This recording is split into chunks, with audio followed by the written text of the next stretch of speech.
الناس اللي عايشين في المغرب وما عندهمش باش ياكلوا غدا تينعس اليوم وما عارفش غدا واش غياكل ولا لا. تخيل السيد ما لقيش ما ياكل، ما عمره غيركب في التجارب، ما عمره غيمشي يتفرج في هاد التيران اللي البي ديالو وصل ما عرفتش شحال.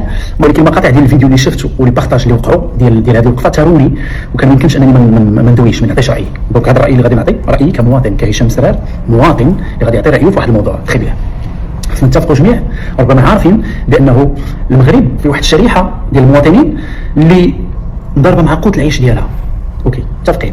كيف كاينين الناس اللي عايشين في المغرب وما عندهمش باش ياكلوا غدا تينعس اليوم وما عارفش غدا واش غياكل ولا لا. تخيل بيه هذا بس فهمتيني، ما ساكنينش بتاعت المهم عندهم اولويات اخرين. كيفاش كنديروا تيران واعر، فاش كنديروا تي جي في فائق السرعه، فاش كنديروا مراكش كازا بروجي غتولي في ساعات مكانه. هادو مشاريع كبرى ديال المغرب سي فغي مزيانه تكون عندنا سي فيختي وفرحان بزاف بالتطور اللي غاديين فيه. ولكن هاد المشاريع راه ما تيقيسوش هاد الناس، راه ما تيعنيو لهم والو. راه ما عمرو هاد السيد ما لقيش ما ياكل، ما عمرو غيركب في هاد التجارب، ما عمرو غيمشي يتفرج في هاد التيران اللي البي ديالو وصل ما عرفتش شحال، ما عمرو. دونك خصنا ربما جلالة الملك لخص هذه القضيه الله ينصرو والله يعطيه صحته، وقال بانه المغرب غادي كيحس هو بانه المغرب غادي بسرعتين، وهذا الشيء اللي كاين. هاد السرعتين تيجيو ليه هما هادو.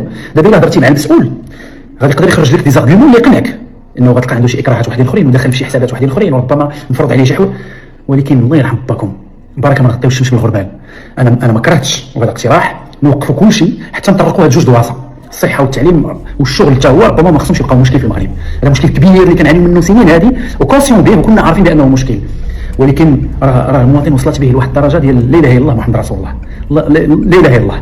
وثانيا واحد النقطه اللي ما عجبتنيش، فاش مواطن تيخرج في وقفه سلميه والناس اللي شفت في الفيديو ناس تيبانوا ليا مستوى، ما خرجوش شي ناس اللي ربما باغيين يديروا البلبله والشوشره وباغيين يخربوا وباغيين واش فهمتي، واللي تحس بهم بانهم غير مانيبيولين وغاديين من واحد الجهه ربما ولا لا. تبانوا لي ناس واعيين مثقفين قاريين واقفين بطريقه سلميه في رده الفعل ديالهم مع رجال الامن. ما شفتش شي تجاوز ولا شي حاجه، كيبانوا لك مراوات زعما كتحس بها سيده مثقفه. فاش يخرجوا يطالبوا بابسط الحقوق ديالهم نتعاملوا معهم بطريقه زوينه، راه عندهم الحق، ما نهضروش في شي حاجه ما كايناش. نتعاملوا معهم بطريقه زوينه، ماشي نعتقلوهم بديك الطريقه بديك البشاعه بداك الشكل. ماشي هذه الصوره اللي بغينا نوصلوا على بلادنا، العالم تيشوف فينا.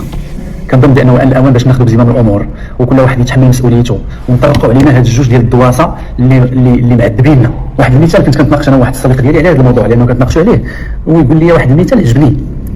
قال لي تتجي لي السياسه ديالنا اللي غادي نديرها في المغرب دابا، غادي ندير المسيرين ديال البلاد بحال السياسه ديال الصالون المغربي اللي كتكون عندنا في الدار، اللي كيكون عندنا في الدار كيكون احسن بلاصه فيه احسن فراش مقاد واعر غالي ما تنجلسوش فيه، تنخليوه تيجي البراني يجلس فيه، تيجي الضيف، لانه ما تنبغيوش نتحشموا مع الاخر مع البراني. وهذه هي اللي تترجم هذا الشيء اللي غاديين فيه. حنا تنقادوا الفيترينا، تنقادوا بارابور العالم، بارابور كيفاش تيشوفنا، عندنا طرقان، عندنا روتورات، عندنا هادي، عندنا التيران، عندنا هادشي، عندنا هادشي، ولكن داخل ما تنقادوش داكشي ديالنا، ما تنقادوش. لا جو بونس كو الوقت دابا تبدلات وخصنا نركزوا على الاولويات الحقيقيه اللي عندنا حنا كمغاربه.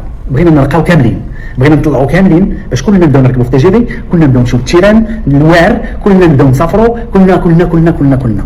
وهذه القضيه ما يمكن لها توقع الا خدينا المواطن في السنتر ديال الاهتمام ديال المسير.